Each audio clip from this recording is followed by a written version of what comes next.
In today's video, I am going to teach you how to sum a column in Notion. If you've ever needed a quick total, whether it's expenses, hours, or any numeric data, Notion makes it simple once your setup is right.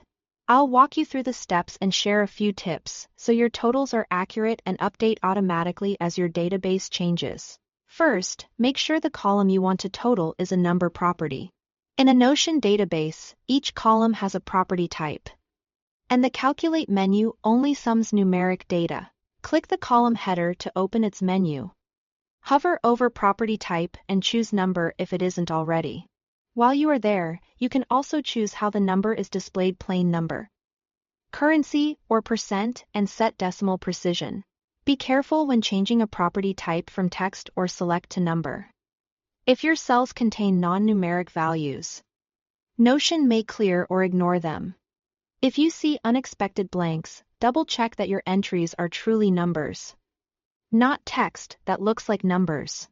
Next, go to the bottom of your database table and hover just below the last row in the column you want to total. In table views, Notion shows a small Calculate area at the bottom of each column. When you hover in that space, a menu appears for that column. If you are using filters on your view, keep in mind that the calculation will reflect only the rows currently visible, which is perfect for segmenting totals by project, date, or status. Now click the Calculate menu for that column and select Sum from the list of options. Instantly, Notion will display the total of all numeric values in that column.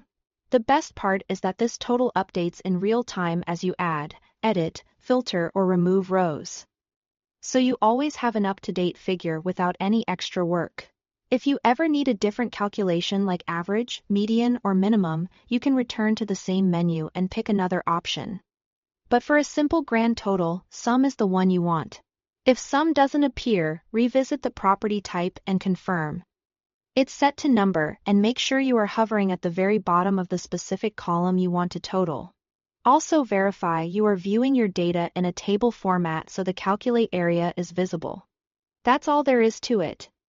Set the column to number, hover at the bottom of the column and choose Sum. Thanks for watching.